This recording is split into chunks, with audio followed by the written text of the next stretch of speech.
ಇವತ್ತು ನಾವು ಮಾತಾಡಿದೀವಿ, ನಾಳೆ ಪತ್ರಿಕೆಯಲ್ಲಿ ನೋಡ್ತೀವಿ, ನೀವೇನ್ ಬರ್ತಿರ್ತೀರಾ ಅದರಿಂದ ಜನ ಓಹೋ ಈ ತರ ಇದೆ ಅಂತ. ಅದಕ್ಕೆ ನಾನು 6 ವರ್ಷ ಲಂಕೇಶ್ ಪತ್ರಿಕೆಯಲ್ಲಿ ಪತ್ರಕರ್ತೆ ಆಗಿ ಕೆಲಸ ಮಾಡಿದೀನಿ. ಆ ಕಾರಣಕ್ಕೆ ನನಗೆ 6 ವರ್ಷ MLC ಮಾಡಿದ್ರು ರಾಮಕೃಷ್ಣ ಹೆಗಡೆ ಅವರು ಪತ್ರಕರ್ತರಿಗೆ ಅಂತ ಕೊಟ್ಟಾಗ. ಆಮೇಲೆ ನನಗೆ ಚೆನ್ನಾಗಿ MLC ಕೆಲಸ ಮಾಡಿದ್ರು ಅನ್ನೋದಕ್ಕೆ ಟಿಕೆಟ್ ಕೊಟ್ರು. ದೇವದುರ್ಗ ರಾಯಚೂರು ಹತ್ರ ಮೀಸಲು ಕ್ಷೇತ್ರ, ಅಲ್ಲಿಂದ ಗೆದ್ದು ಬಂದೆ ಬರೀ 2 ಲಕ್ಷಕ್ಕೆ.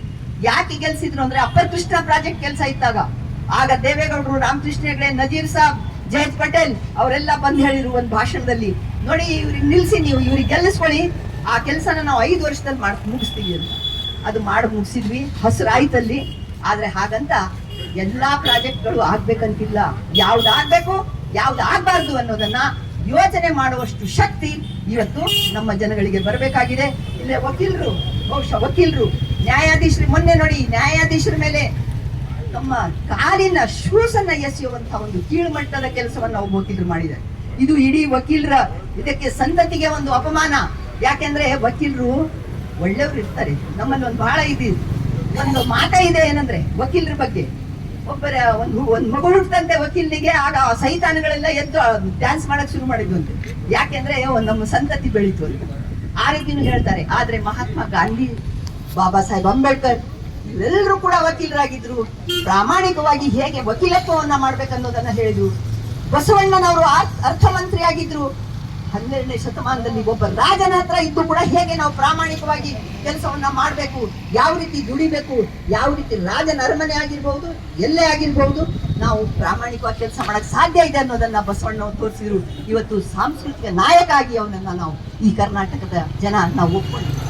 ಈ ರೀತಿಯಾಗಿ ಬುದ್ಧ, ಬಸವ, ಅಂಬೇಡ್ಕರ್, ಗಾಂಧಿ, ನಮ್ಮ ಬಹಳ ಸ್ವಾತಂತ್ರ್ಯಕ್ಕಾಗಿ ಹೋರಾಟ ಮಾಡಿದಂತ ಸಾವಿರಾರು ಜನರು, ಪ್ರಾಣ ತೆತ್ತಂತ ಜನ, ಅವರೆಲ್ಲ ಏನ್ ಮಾಡಿಟ್ಟು ಹೋಗಿದಾರೋ ಅದರ ಮುಂದಿನ ಹೆಜ್ಜೆ ಈಗ ನಮ್ಮ ಹೆಜ್ಜೆ ಆಗಿದೆ.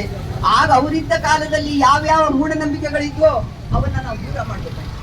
ದೂರ ಮಾಡಿ ಇವತ್ತು ಇಂಥದ್ದೇ ಸರಿ ಅನ್ನೋದನ್ನ ಯಾವ ತಜ್ಞರು ಹೇಳ್ತಾರೋ ಅದಕ್ಕೆ ನಾವು ಜನಗಳು ಮನ್ನಣೆ ಕೊಡಬೇಕಾಗಿದೆ.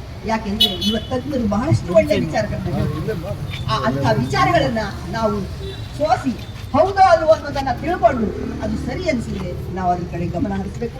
ಈ ಸರಿ ಅಂತಾಗಿದೆ. ಇವತ್ತೇನು ಈ ಹೋರಾಟ ಮಾಡ್ತಾ ಇದ್ದಾರೆ, ಈ ಹೋರಾಟ ತಮ್ಮ ಸ್ವಂತ ಮನೆಗಳಿಗಲ್ಲ, ಎಲ್ಲರೂ ಕೂಡ 6 ಕೋಟಿ ಜನಗಳಿಗೆ ಅನುಕೂಲ ಆಗೋ ರೀತಿ ವಿಚಾರ ಮಾಡಿ ಈ ಕಾರ್ಯಕ್ರಮವನ್ನ ಹಮ್ಮಿಕೊಂಡಿರೋದ್ರಿಂದ ಎಲ್ಲಾ ಸಾಗರದ ಜನ ಅಷ್ಟೇ ಅಲ್ಲ, ಸುತ್ತಮುತ್ತಲ ಜಿಲ್ಲೆಯ ಜನ ಎಲ್ಲರೂ ನನ್ನ ಕೆಲಸ ಇದನ್ನ ನಿಲ್ಸೋದು ಒಂದೇ ನಮ್ಮ ಗುರಿ ಅಂತ ಹೇಳಿ ಅಂತ ಒಂದು ಸಂಕಲ್ಪವನ್ನ ತೊಟ್ಟು ಎಲ್ಲರೂ ಬರಬೇಕಾಗಿದೆ.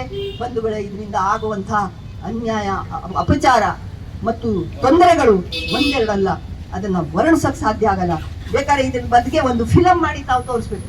ಒಂದು ಇದಾದ್ರೆ ಏನಾಗಬಹುದು ಅನ್ನೋದಕ್ಕೆ ಒಂದು ಸಣ್ಣ ಇದನ್ನ ಒಂದು 10 ನಿಮಿಷದ ಚಿತ್ರವನ್ನ ಮಾಡಿ, ಕಿರುಚಿತ್ರ ಬೇಕಾದ್ರೆ ನಾನು ಕಳಿಸ್ಕೊಡ್ತೀನಿ. ನಮ್ಮ ಮಗನೇ ಓಂ ಪ್ರಕಾಶ್ ಅಂತ, ಅವರಿಗೆ ಒಂದು ಮಾಡಿ ಇಲ್ಲಿ ಅದು ನಿಮಗೆ ಫ್ರೀ ಆಗಿ ಮಾಡ್ಕೊಡ್ತಾರೆ. ಅದನ್ನ ಜನಗಳಿಗೆ ಇಲ್ಲಿ ಹಾಕ್ಬಿಟ್ರೆ ಓಹೋ ಇದು ಇಷ್ಟು ಅಪಾಯಕಾರಿಯ ಇದು ಅನ್ನೋದು ಅವ್ರ ಮನಸ್ಸಿನಲ್ಲಿ ಬರ್ಬೇಕು. ಈ ನಮ್ಮ ಜನಗಳಿಗೆ ಬೇಗನೆ ತಲೆಗೆ ಹೋಗಲ್ಲ. ಏನಿದ್ರು ಬಹಳ ತಡವಾಗಿ ಬರುತ್ತೆ, ಆದ್ರೆ ಬರುತ್ತೆ. ತಡವಾಗಿ ಆದ್ರೂ ತಲೆಗೆ ಬರುತ್ತೆ. ಆದ್ರಿಂದ ಈ ಯೋಜನೆ ಬಹಳ ಅಪಾಯಕಾರಿಯಾದದ್ದು. ಇಲ್ಲಿ ಪರಿಸರವನ್ನ ನಾಶ ಮಾಡುತ್ತೆ, ಇಲ್ಲಿ ಜನಜೀವನವನ್ನ ಹಾಳು ಮಾಡುತ್ತೆ, ಇಡೀ ಭೂಮಿಗೆ ತೊಂದರೆ ಕೊಡುತ್ತೆ. ಆದ್ರಿಂದ ಇದು ಆಗಬಾರದು ಅನ್ನುವಂಥದ್ದನ್ನ ನಾನು ಈ ಮೂಲಕ ಮತ್ತೊಮ್ಮೆ ಕೇಳ್ಕೊಳ್ತೀನಿ. ಜನಪ್ರತಿನಿಧಿಗಳು ಮೊದಲು ಬರ್ಬೇಕು. ಯಾಕೆಂದ್ರೆ ಆಯ್ಕೆಯಾಗಿ ಬಂದಂತರು ನೀವು ಯಾವ್ದೋ ಒಂದು ದುಡ್ಡು ಗಿಟ್ಟು ಏನಾರ ಅವ್ರ ಕಡೆಯಿಂದ ಮೊದಲೇ ಏನಾರ ಅಡ್ವಾನ್ಸ್ ತಗೊಂಡಿದ್ರೆ ವಾಪಸ್ ಕೊಡಿ, ನಾವೆಲ್ಲ ಸೇರಿಸ್ಕೊಡ್ತೀವಿ. ಎಲ್ಲ ಇರೋರೆಲ್ಲ ಒಂದು ಪ್ರತಿಜ್ಞೆ ಮಾಡ್ರಿ, ಹಂಗೆ ಯಾರ ತಗೊಂಡು ಸಿಕ್ಕಾಕೊಂಡಿದ್ರೆ ಅವ್ರಿಗೆ ಕೊಟ್ಬಿಡೋಣ. ನಾವು ಏನಾರ ಒಂದಿಷ್ಟು ಮಾರಿ ಹತ್ರ ನಮ್ಮ ಹತ್ರ ಏನಿಲ್ಲ, ಆದ್ರೆ ಕೊಡ್ಬಹುದು ಅವ್ರಿಗೆ. ಯಾಕೆಂದ್ರೆ ನಾವು ಬದುಕ್ಬೇಕಲ್ಲ, ಬದುಕ್ಬೇಕು ಅಂದ್ರೆ ಈ ತರ ಯಾರ ಸಿಕ್ಕೊಂಡಿದ್ರೆ ಯಾವುದೇ ಪಾರ್ಟಿಯವರಾಗಿರ್ಬೋದು ಅವರು ದಯವಿಟ್ಟು ಇದಕ್ಕೆ ಗಮನ ಕೊಡಬೇಕು. ಇಲ್ಲೊಂದು ಹೇಳ್ತೀರಾ, ಅಲ್ಲೋಗಿ ಶಾಸನ ಸಭೆಯಲ್ಲಿ ಇಲ್ಲ ಇದಾಗ್ಲೇಬೇಕು ಅಂತ ಹೇಳುವಂಥದ್ದು ಕೇಳಿದೆ ನಾನು, ಹೇಳಿದ್ರು ಅಂತ. ಇದು ಡೇಂಜರ್, ಅಪಾಯಕಾರಿ, ಬೇಡ, ಇದು ಆಗಬಾರ್ದು ಅನ್ನುವಂಥದ್ದನ್ನ ನಾವು ಮತ್ತೆ ಮತ್ತೆ ಹೇಳಿ ಇದಕ್ಕೆ ಎಲ್ಲರೂ ಕೂಡ ಬೆಂಬಲಿಸಬೇಕು. 15ನೇ ತಾರೀಕಿನ ದಿವಸ ಬಹಳ ಬೃಹತ್ ಪ್ರಮಾಣದಲ್ಲಿ ಇಲ್ಲಿ ಒಂದು ಸಭೆ ನಡೆಯುತ್ತೆ. ಎಲ್ಲರೂ ಕೂಡ ಬಂದು ಅದರಲ್ಲಿ ಭಾಗವಹಿಸಿ ಎಲ್ಲರೂ ನಾವು ಇದರಿಂದ ಒಂದು ಛಲದಿಂದ ನಾವು ಸಂಕಲ್ಪ ತೊಡಬೇಕು.